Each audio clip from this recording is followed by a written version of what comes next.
Ready to move in premium triplex villas at Bachapalli APR Projects. విశాఖలోని constable Shankarrao తుపాకీని గుండెపై పెట్టుకుని కాల్చుకున్న ఘటన ఇప్పుడు యావత్ ప్రపంచాన్ని కలిచివేస్తోంది. ఎంత బాధ ఉంటే అంత ధైర్యంగా తన గుండెపైకి తాని తుపాకీ ఎక్కుపెట్టి భగవంతుడా అంటూ ట్రిగ్గర్ నొక్కాడని ప్రతి ఒక్కరూ సానుభూతి చూపుతున్నారు. అసలు అంత బాధ ఏమొచ్చింది?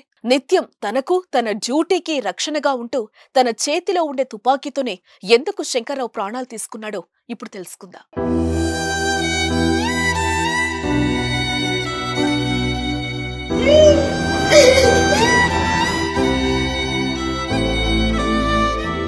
విజయనగరం జిల్లా వంగర మండలం కొట్టిషా గ్రామానికి చెందిన పాలవలస శంకర్రావు 2010లో AP special protection force constable ఉద్యోగంలో చేరారు.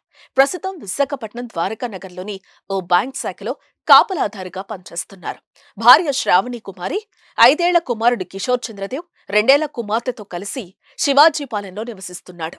గురువారం ఉదయం 5 గంటలకు విధులకు హాజరైన శంకర్రావు 6 గంటల ప్రాంతంలో పనిచేస్తున్న చోటే కూర్చుని తుపాకీని గుండెవైపు పెట్టుకుని కాల్చుకుని ఆత్మహత్య చేసుకున్నాడు. అయితే అక్కడున్న సిబ్బంది పరుగు పరుగున వెళ్లి చూసేసరికి ప్రాణాలు కోల్పోయాడు. అయితే ఈ సూసైడ్ చేసుకునే క్రమం అంతా సీసీ కెమెరాలో రికార్డైంది.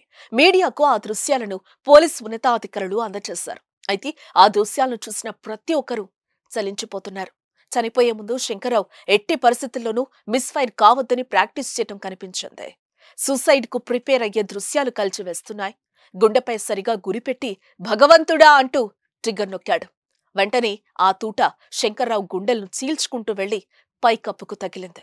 శంకర్రావు అక్కడికక్కడే కుప్పకూలిపోయి ప్రాణాలొదిలాడు. ఎంత దారుణ విషయాన్ని ప్రజలు జీర్ణించుకోలేకపోతున్నారు. ఎన్ని బాధలున్నా దృఢంగా ఉండాల్సిన పోలీసులే ఇలా సున్నితంగా మారి ప్రాణాలు తీసుకోవటం చర్చనీయాంశమైంది. అయితే శంకర్రావు ఆర్థిక ఇబ్బందుల కారణంగానే ఆత్మహత్య చేసుకున్నాడని ఏసీపీ రాంబాబు చెప్తున్నారు. ఏదేమైనా రోజురోజుకి బలవన్ మరణాలు పెరిగిపోవటం బాధాకరం.